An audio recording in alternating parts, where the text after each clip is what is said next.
nay trời đẹp lắm đây, sao không cùng anh dạo quanh Sài Gòn.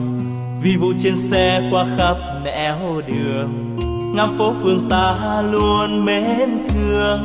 Sài Gòn của mình bao nhiêu quán xá, là có bấy nhiêu món ngon thật ngon, là có biết bao nhiêu lựa chọn, là nỗi đắn đo hôm nay ăn gì. Sài Gòn dịu dàng gom bao nỗi nhớ, đi đến nơi đâu cũng mong về mau. Thương lắm quan quen đôi ta vẫn hẹn, yêu lắm những con đường ta từng qua.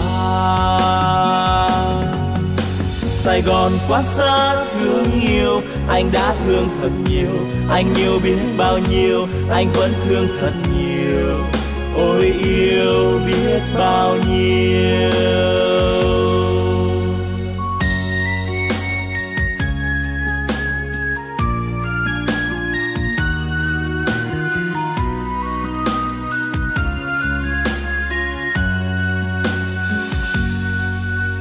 Hôm nay trời nhiều nắng ấm, sao không cùng nhau dạo quanh Sài Gòn.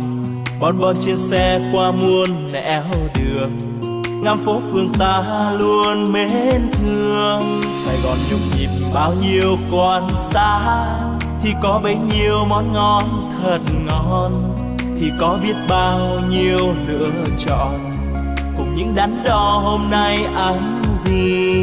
Sài Gòn nồng nàn gom bao nỗi nhớ, đi khắp nơi đâu vẫn mong về mau. Thương lắm quan quen đôi ta hò hẹn, yêu lắm những con đường ta đã qua.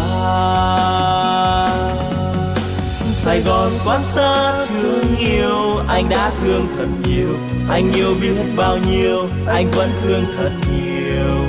Ôi yêu biết bao nhiêu, anh đã thương thật nhiều, anh yêu biết bao nhiêu, anh vẫn thương thật nhiều. Ôi yêu biết bao nhiêu, anh vẫn thương thật nhiều. Ôi yêu biết bao nhiêu.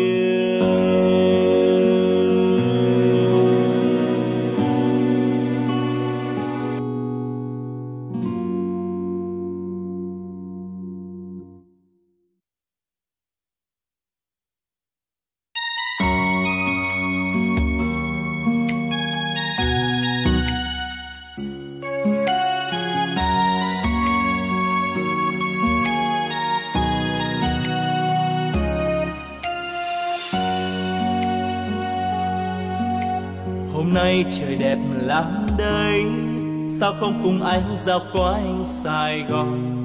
Vi vu trên xe qua khắp nẻo đường, ngắm phố phường ta luôn mến thương.